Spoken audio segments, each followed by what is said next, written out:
Yan. So, good evening guys at welcome back sa ating YouTube channel. Ano po? So, para sa araw na to, ang ituturo ko naman sa inyo ay kung paano gumawa ng isang action plan. No, yung iba po sa inyo ay familiar na or naririnig yung word na action plan pero hindi po natin alam kung ano ba yung format na nakalagay doon, ano? Lalo na po sa atin, marami po sa atin sa DepEd, ano? Sa DepEd, yung sa mga teaching and non-teaching positions. Naririnig ang action plan, pero normally, nalalaman lang ng isang teacher kapag siya ay nagpapapromote na, no? So, ito po ay how to make an action plan for teaching and non-teaching positions in DepEd. Ito po ay applicable para sa mga teachers at ganun din po sa mga non-teaching katulad po sa mga project development officer, administrative officers, and administrative assistants, assistant. Ano po? Yan, mga ADAS natin from 1 to 6. Yan. So, eto po, dapat po ay familiar tayo kung paano ba gumawa nito, no? Lalo na yung mga project development officer. Lumalabas po ito sa kapag kayo po ay magpaparang pa lang, no? First time magparang sa DepEd ng mga non-teaching. Lumalabas na po ito sa OTJ, ano? Doon sa on-the-job training. For example, gagawa ka ng make an action plan about ganito. Ano? So, paano kung hindi mo alam yung format ng action plan? Kaya napaka-importante po nito. Kung bago pa lang po kayo sa aking YouTube channel, so please don't forget to click the subscribe button and the notification bell for more videos. So, eto pong file naman po na to ay available. So, sige po, let's start. So again po, ang action plan normally ay for 1 year, good for 1 year. Kaya mapapansin nyo po dito, ang gagamitin natin ay school year 2025-2026. No? So this action plan is all about action research. Ano? So i-improve natin yung action research ng school on the following year. Ano po? So mapapansin nyo po, ito yung pinakamadali na sample ng action plan. Ano? So, meron po tayo yung first column natin. So, these are the objectives or targets. So, kung depende po sa inyo kung ilan po yung targets nyo ano, sa loob ng isang taon regarding sa research. Ito naman po yung strategies and activities.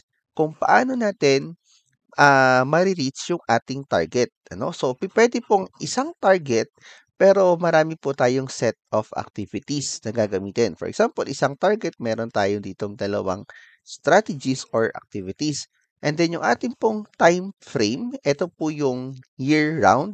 Ibig sabihin po, buong SY, ano? Starting June 2025 to 2026. So, yung paano ba natin malalaman kung kailan po nag-start ang SY 2025-2026? So, meron na po tayo niyan sa DepEd. Ano? Kasi search nyo lang po kung kailan ang start ng 2025-2026. Sa DepEd po, matik na yan. Alam na po yan ng mga teachers and non-teaching positions, including the school heads.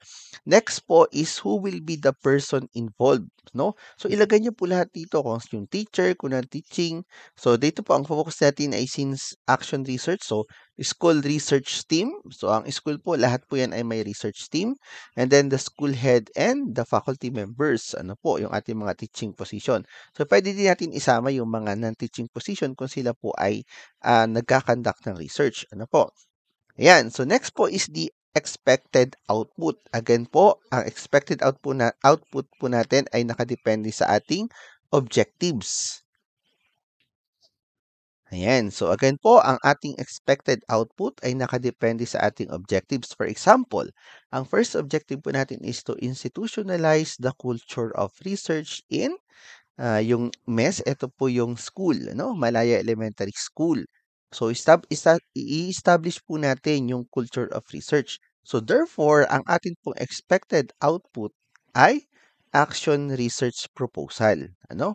So, magkakaroon po tayo ng mga kapag na-institutionalize po natin or na-set na po natin, ano? Nagkaroon na tayo ng research sa school. So, therefore, magkakaroon po tayo ang expected output po natin. Ito po yung magiging yung kalalabasan o yung product ng ating objectives. So again po, action research proposals. So yun po yung first na output natin. And then yung remarks po natin. So yung remarks po, depende po. So updated school research skills and knowledge. Ano po, yung ating remarks. So yung mga teachers po magkakaroon po ng updated school research skills and knowledge. So sino-sino po ba yung magkakaroon ng updated skills? Of course, ang ating pong mga person involved. Ito po yung ating research team. ating pong of course yung ating school head at the same time po yung ating mga faculty members. Ano po? So, balikan po natin yung strategies. Strategies po, enroll in an online school research class. So, pwede po yan para po magkaroon po ng skills yung ating mga teachers. And then, attend training seminar workshops about school research. Ano po? So, pwede po yan kung may mga workshop ang school. So, pwede po natin ilagay yan. Isa pa po, pwede pa rin po natin ilagay yung mag-conduct po tayo ng training sa school. For example, meron tayong lock session, meron tayong inset, ano po, yan, inset, normally sa senior high school, inset, ganun din po sa LM at saka junior, ano po. So, pwede po natin ilagay yung mga trainings na yun or para po sa under po ng column na strategies, ano. So, yun po, and then the rest po to generate school sustainable action research, and then strategies, timeline, person involved, expected output, and then remarks. So, sa remarks, administration of ongoing school research. And then, last po natin, to present and submit school-generated research. Yan po yung pinaka mabigat, ano? Mapapansin niyo po yung ating objectives and targets. Kapag nakagawa ka na ng research team sa school, no? And then, to generate school sustainable action research, ano? So, para ma-maintain, yung last part po, ito yung mabigat. Magkaroon po tayo ng or makapag-present po tayo, ano? Submit school-generated research to the DepEd Division Office. Sa atin po, ang DepEd po, meron po tayong per division, meron po tayong tinatawag na BERF. Ano po? Ito po yung mga researches na nagkakaroon po tayo ng parang defense, ano? So, pagalingan po at the same time pagandahan ng research. Ano po? So, yung research na yun, kapag kayo po ay nanalo, pwede nyo po siya ma-considered as award, ano, to be used sa inyong promotion. So, yung ginawa nyong research, no, meron tatamaan sa promotion, nagkaroon ka ng award, at the same time, magagamit mo siya sa inyong attachment sa inyong RPMS, ano, doon sa ating performance rating. And then ito pong action plan natin, no? So, dito po talaga nag-i-start 'yon. Itong action plan natin, tulad na nabanggit ko po kanina, ito po ay unang-una 'pag nag-a-applyan ng teaching, even po ang related teaching, ang mga head teachers, principal, pinapagawa po sila ng ganito. Ito yung pagkakaiba kasi sa ng hiring ng non-teaching versus teaching position. So, sa non-teaching po, ginagawa po ito ng actual, ano, do'n sa mismong evaluation. No? So, isa sa criteria ay magkakandak ng on-the-job training during the selection process. So, gagawin niyo po ito doon na actual. Bibigyan lang kayo ng scenario, for example, para po sa mga non-teaching at saka sa related teaching positions. Ngayon naman po, sa mga teacher, ito po ay dapat ay meron tayo sa school. Ano? Ito po ay sa school natin gagawin. Mag-create po tayo ng proposal and then isasama po natin itong action plan dun sa ating proposal para talagang detailed yung ating proposal. Ano po? So again po, so dapat po tayo ay alam yung basic na action plan. Ito po, pwede nyo pa po itong dagdagan. Person involved, pwede nyo po ilagay yung budget, how much is your budget, ano? Yung gagamitin nyo po dun sa ating, syempre of course, may gagamitin tayo dito, budget and then yung material. So it's up to you na po.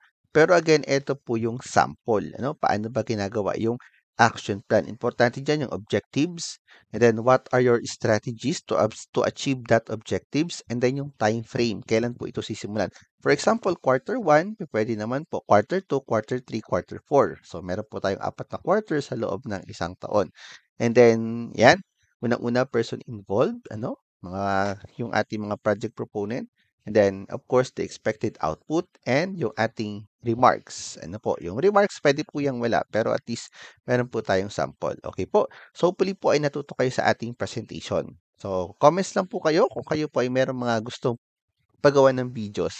Gagawin po natin agad for free. Ano po? Ayan. Again po, para po doon sa mga hindi pa nakapag-subscribe, mga bago pa lang sa ating channel, so please don't forget to click the subscribe button and the notification bell, ano, para po sa mga new videos po natin. Or you can scan this QR code, ano po, to receive the sample files. Again po, ito po ay sample files lang ha. Pero pwede nyo na pong gamitin sa inyong school, ano, kung i-approve po ng inyong school head. Ano po? So, depende po ito. So, pwede nyo po itong baguhin. At least, meron lang po kayong file na pwedeng gamitin. in preparation po sa ating promotion lalo po at nalalapit na po ang mga promotion. Meron na po tayong bagong guidelines, Step Order number 20 series of 2024. So be ready po tayo mga dear teachers and non-teaching personnel. Good luck and God bless po.